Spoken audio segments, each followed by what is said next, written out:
AICC కార్యదర్శి విష్ణుపై సంగారెడ్డి మాజీ MLA Jaggareddy fire అయ్యారు.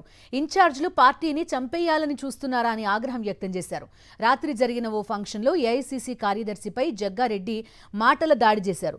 ఇంతకీ మీరు ఏఐసీసీ కార్యదర్శిగా ఉన్నారా, వేరే రాష్ట్రం వెళ్లిపోయారా అని నిలదీశారు జగ్గారెడ్డి. పార్టీ ఇన్ఛార్జ్ దీపాదాస్ మున్షి కూడా ఉన్నారా, వేరే రాష్ట్రం పోయారా అంటూ మాటల దాడి చేశారు. అధికార పార్టీ అంటే ఎలా ఉండాలి, మీరేం చేస్తున్నారో అర్థమవుతోందా అని అడిగారు జగ్గారెడ్డి. కొత్త వాళ్లకు పదవులు సిఫార్సు చేస్తున్నారని, కానీ వాళ్లు ఫైనల్ అయ్యే వరకు కూడా మాకు తెలియడం లేదని జగ్గారెడ్డి అన్నారు. జగ్గారెడ్డి కోపానికి కారణమేంటి, ఎందుకని ఆయన పార్టీ ఇన్ఛార్జ్ల పైన కన్నెర్ర చేస్తున్నారు? పూర్తి డీటెయిల్స్ అడుగుదాం. మా కరెస్పాండెంట్ రాకేష్ సిద్ధంగా ఉన్నారు. రాకేష్, చెప్పండి, ఏం జరిగింది అసలు? జగ్గారెడ్డికి ఎందుకు కోపం వచ్చింది? ఎందుకు డైరెక్ట్ గా ఇన్ఛార్జ్లని టార్గెట్ చేశారు? పార్టీని ఉంచుదాం అనుకుంటున్నారా, ఏం చేద్దాం అనుకుంటున్నారు అంటున్నారు?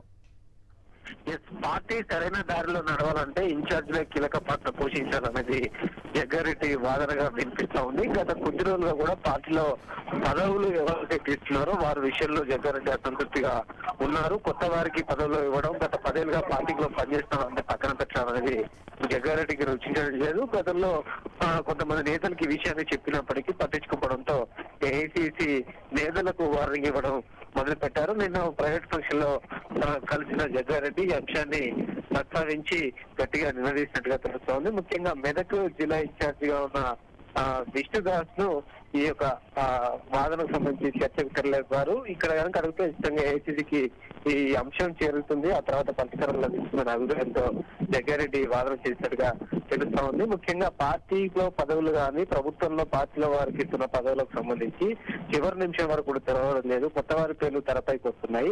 ఇలాంటి విషయంలో క్యాడర్ కానీ పార్టీకి సంబంధించిన ముఖ్య నేతలు నైరాశ్యంతో ఉన్నారు. ఇది ఇబ్బందికరంగా మారింది. ఇప్పటికైనా సరిదిద్దుకోకుంటే ఇక పార్టీకి నష్టం జరుగుతుందనే అభిప్రాయాన్ని పదే చెప్పిన సమాచారం. అధికారంలో ఉన్న పార్టీకి ఇలాంటి పరిస్థితి రాకూడదు, 1-2 సార్లు చెక్ చేసుకుని పనిచేయాల్సిన అవసరం ఉంది. ఇన్ఛార్జిగా కీలక పాత్ర పోషించాలి. ఒకవేళ నేతలు ఎవరైనా రాష్ట్ర నేతలు తప్పు చేస్తే ప్రశ్నించి సరైన దారిలో పెట్టాల్సిన మీరే పట్టించుకోకపోతే ఇలానే అంశాన్ని ఆయన ప్రస్తావించినట్టుగా తెలుస్తోంది. ముఖ్యంగా మీరు ఇక్కడ పనిచేస్తున్నారా లేకుంటే ఇతర రాష్ట్రాల్లో పనిచేస్తున్నారనే ప్రశ్న ఆయన లేవనెత్తారు. కేవలం విశ్వాసే కాదు, అటు ఏఐసీసీ ఇన్ఛార్జ్ మున్షిని కూడా ప్రశ్నించినదే తెలుస్తా ఉంది. రాకేష్, ఒక విషయం చెప్పండి. కొంత అక్కడ ఉండే సెంట్రల్ పార్టీకి రాష్ట్ర పార్టీకి ఒక అనుసంధానకర్తలుగా మాత్రమే కదా ఇన్ఛార్జ్లు ఉండేది.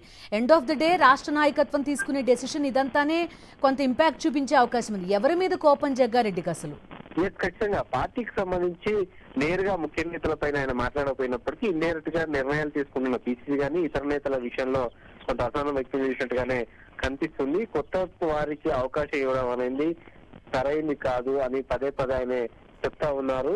దీనివల్ల పార్టీ క్యాడర్ ఇబ్బంది పడుతుంది. ఈ విషయాన్ని వీళ్ళని తొందరగా షార్ట్అవుట్ చేస్తే పార్టీకి సంబంధించి వచ్చే ఎన్నికల్లో ఈజీ అవుతుంది, లేకుంటే మిగతా వాళ్ళు కూడా పనిచేయడం పక్కన పెడతారనే అభిప్రాయాన్ని ఆయన వెలిబుచ్చినట్టుగా తెలుస్తా ఉంది. ప్రస్తుతం ఇన్ఛార్జి విష్ణు కూడా ఈ అంశాన్ని ఖచ్చితంగా పైకి ఏఐసీసీ స్థాయికి తీసుకెళ్లే అవకాశం కనిపిస్తుంది. ఎందుకంటే ఒక వర్కింగ్ ప్రెసిడెంట్ తనను ఇంత నేరుగా బహిరంగంగా ప్రశ్నించామంటే అది ఆయన కూడా ఇబ్బందికరంగా మారుతుంది. కాబట్టి ఖచ్చితంగా ఏఐసీసీ దృష్టికి తీసుకెళ్లి ఈ అంశాన్ని చర్చ పెట్టే అవకాశం అయితే ఖచ్చితంగా ఉంది. ప్రస్తుతం జగ్గారెడ్డి వ్యాఖ్యలు అయితే ఇటు టీపీసీసీలో కానీ అటు ఏఐసీసీ వరకు కూడా కొంత చర్చ జరిగే అవకాశం కనిపిస్తుంది. ఓకే రాకేష్.